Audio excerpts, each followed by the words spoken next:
The classroom was silent, the kind of silence that doesn't come from peace, but from fear. Old wooden desks lined the floor, their scratched surfaces holding years of forgotten names and whispered secrets. The green paint on the walls was peeling, dust floated lazily in shafts of pale morning light, and yet none of that mattered.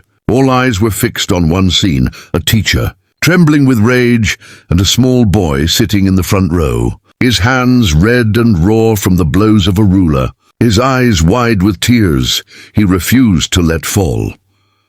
Before we dive deeper into this powerful, emotional story, if you believe in kindness, second chances, and the loyalty of animals, then please take a moment to like this video, subscribe to Pawsitive Tales, and share it with someone who still believes in goodness. Your support helps us bring more real, heartfelt stories like this to life. His name was Oliver. He was 10, small for his age, with a quiet presence that made him nearly invisible in the noisy halls of Westfield Primary.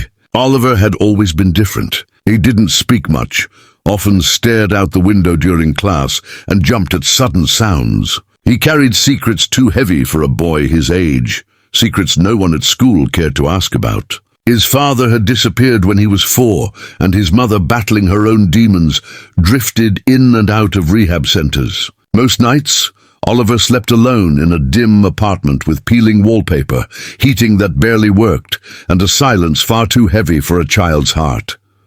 At school, things were no better. His classmates whispered about him, the weird kid, the mute, the stray. And his teacher, Miss Hartford, was the kind who believed discipline was the only language children understood. She was strict, cold, and unbending, but today, something in her had snapped. Oliver had forgotten his homework again. It wasn't the first time, but instead of the usual sharp words, today her rage erupted like never before.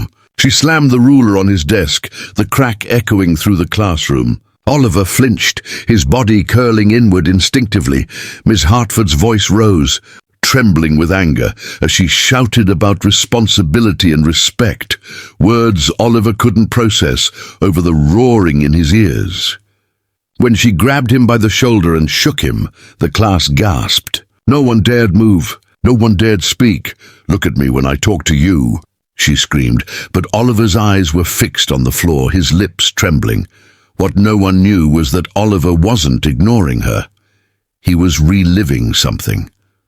Every time someone shouted, every time a hand reached toward him too fast, his mind pulled him back to a night, long ago, when a man he barely remembered slammed a door and shouted before leaving for good. He remembered hiding under a bed, his mother crying in the next room. That fear had never left, and now, with Miss Hartford towering over him, that little boy inside him was trembling again.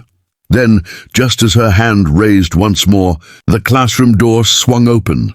Officer Daniel Reyes stepped in, holding a soft teddy bear under one arm and standing beside his canine partner Archer, a calm, ember-eyed German shepherd known in the town for his gentle spirit as much as his heroic deeds. They had been visiting classrooms all week, teaching kids about safety and trust. But what they walked into that morning was far from the ordinary. The second Archer entered, his ears perked and his body stiffened. He sensed distress, the kind of pain only a dog's heart can detect. His gaze locked on Oliver, and in an instant his demeanor changed. Without a sound, he moved past Officer Reyes, past the rows of frozen students, and padded straight toward the trembling boy. "Ms. Hartford turned, startled. "Officer, she began, but Archer brushed by her, ignoring the authority in her voice. He stopped beside Oliver and gently pressed his head against the boy's arm. The room held its breath. Oliver blinked, startled by the unexpected warmth against his skin. Archer didn't bark, didn't move. He just stayed there, leaning into Oliver's side, his steady breathing grounding the boy's shaking hands. Slowly, Oliver's chest began to rise and fall more evenly. His rigid posture softened. For the first time in weeks, he felt safe. Officer Reyes approached, his voice calm and even. "Is everything all right here?" Miss Hartford stammered, suddenly unsure of herself. "I was just trying to discipline." "Looks like Archer disagrees," he said gently. And he's usually right about people. The class chuckled nervously, the tension breaking ever so slightly. Officer Reyes knelt beside Oliver. "Hey, buddy, you okay?"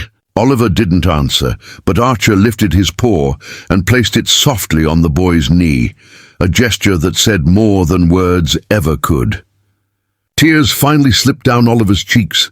It wasn't from pain this time. It was release, the kind that comes when someone, anyone, finally sees you. What happened next would change everything. The school launched an internal investigation. Ms. Hartford was placed on leave, and mandatory training on trauma-informed teaching was introduced for all staff. But more importantly, something beautiful began to grow from that terrible morning. Officer Reyes started visiting Oliver regularly, and Archer became more than just a police dog. He became the boy's silent protector, his first real friend. At first, Oliver was shy and withdrawn during their visits. He barely spoke, only nodding or shaking his head. But Archer had endless patience. He would nudge Oliver's hands when he hid them under the desk, rest his head in the boy's lap when he refused to make eye contact, and wag his tail every time Oliver dared to smile. Bit by bit, the walls Oliver had built around himself began to crack.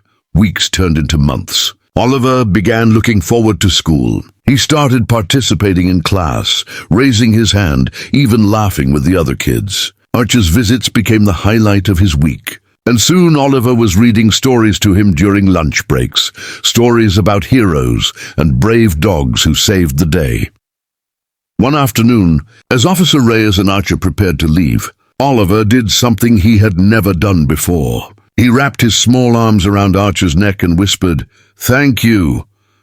Reyes swallowed the lump in his throat. "You know," he said softly, "dogs don't just protect us from danger. Sometimes they protect us from the things we hide inside." And that was exactly what Archer had done. He hadn't just stopped a teacher from crossing a line. He had pulled a broken boy back from the edge of despair. Years later, Oliver would look back on that moment as the day his life changed. Not because a teacher lost control, but because a dog, loyal, gentle, and unconditionally loving, stepped in when no one else did. If this story touched your heart, please take a moment to like this video, share it with someone who believes in second chances, and subscribe to Pawsitive Tales for more true stories that show the power of compassion, especially the kind that comes from animals. Special request, before you go, drop a comment below and tell us, do you believe dogs can heal hearts the way Archer healed Oliver's? We'd love to hear your thoughts. Start.